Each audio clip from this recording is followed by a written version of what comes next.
We're at Glanigorse Park for round 7 of the FAB-Racing British Minibikes Championship. It's the Pitbike Open class up in this part. And earlier I spoke to the man on P2, Max Cook, and his dad Adam, who runs the Scott Redding Rider Academy in Swindon.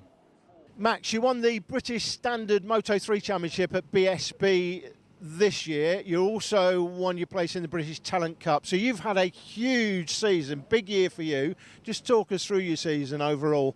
Yeah, I mean, it's been such an amazing year. I mean, coming in from I did 1 year of BSB last year, so I knew I already had some, experience with everything. And I took a back step into standard class this year. So although the bikes are slightly slower, I mean, the competition is still there.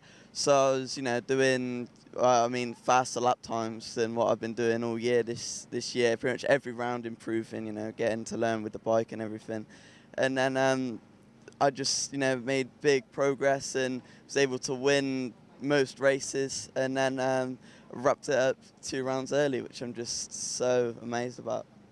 Yeah, and you've got that place in the British Talent Cup as well. That's really important for you, isn't it? Yeah, I mean, it's just going to be such a good feed around next year.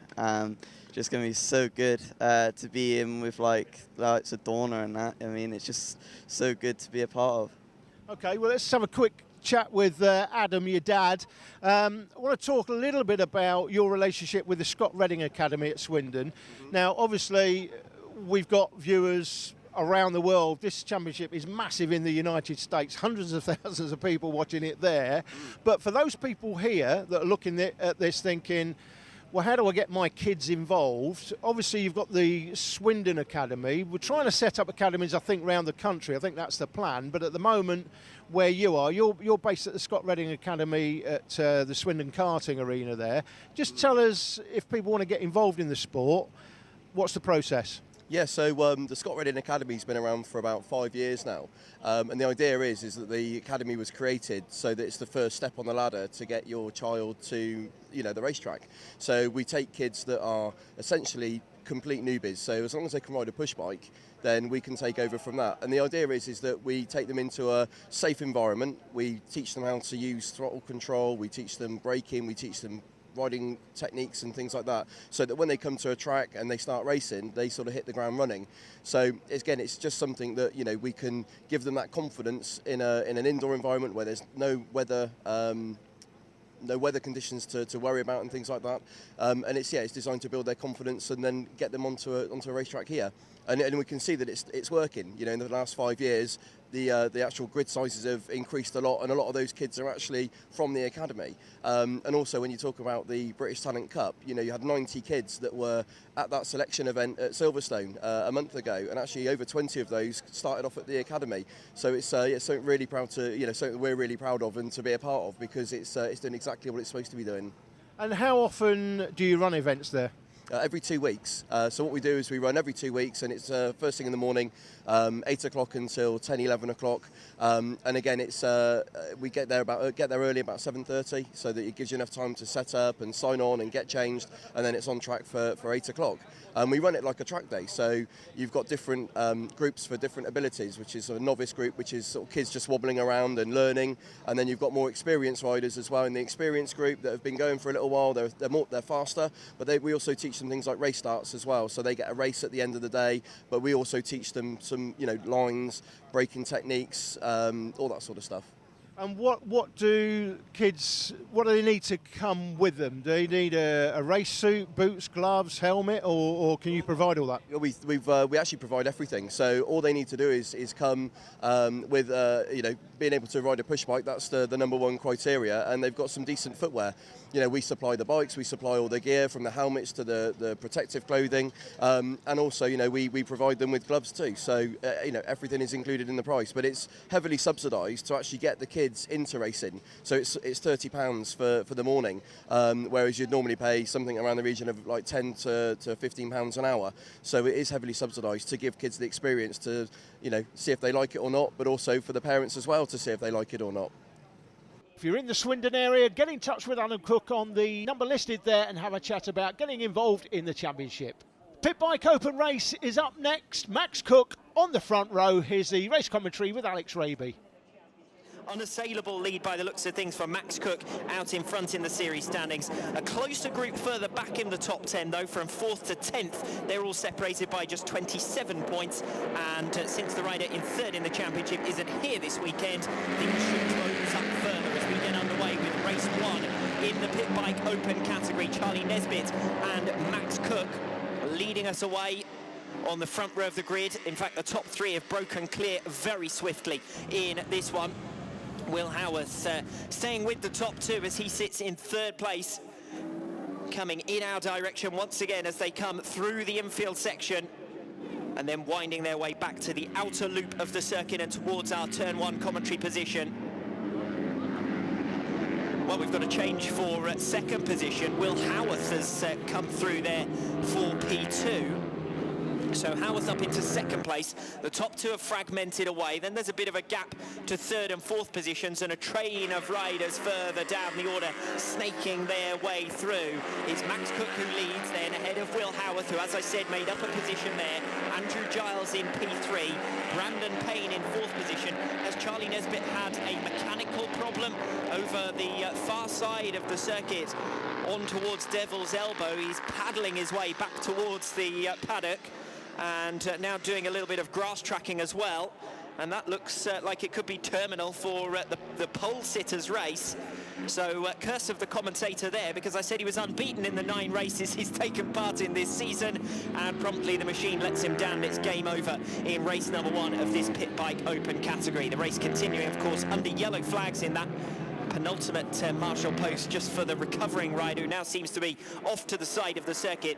No change in terms of the top 2 positions, but we've been denied that fight between Charlie Nesbitt and Max Cook.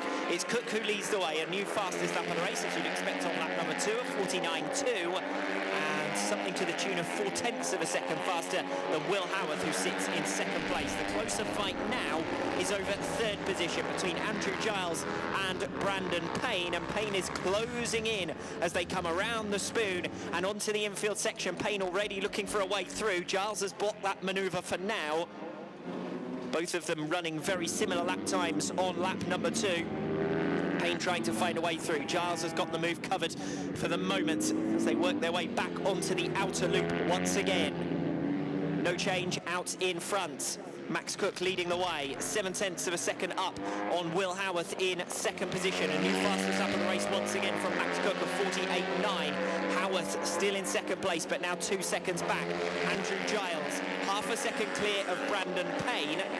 5th place with Josh Ingram. He's dropped away now from that lead quartet. I did say it was a quintet in the early stages. The top 5 really had a bit of a gap behind them, but obviously that got reduced down to 4 with the retirement of Charlie Nesbitt, and Will Howarth hasn't been able to provide the same opposition to Max Cook, who will further extend his championship leading margin here.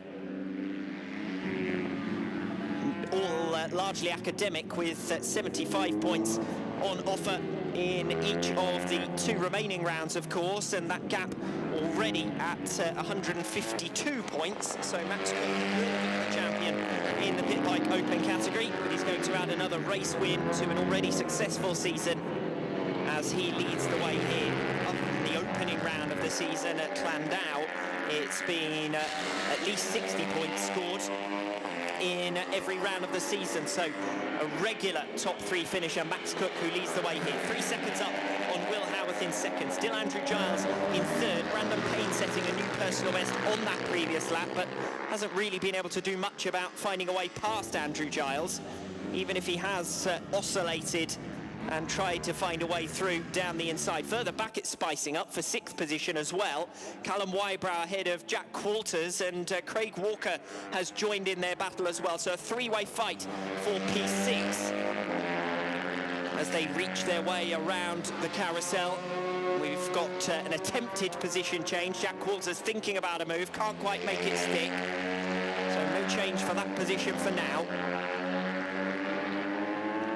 Making their way back round towards Paddock Bend once again, in the fight for 6th position that I've been talking about. Wybrow, Qualters and Walker, and it's Qualters who has made up a position, so Callum Wybrow has dropped to the back of that group. He's down to 8th position. Qualters and Walker both making their way through on that previous lap. Callum Wybrow still with them though. And now it seems to be between Jack Walters and Craig Walker over 6th position. Rounding out the top 10, Jamie King and Ben Pascoe, each setting new personal best laps on that previous lap. Max Cook leads the way. Will Howarth coming over the line in 2nd position, 6 seconds separating them, 5 seconds behind them as well to Andrew Giles.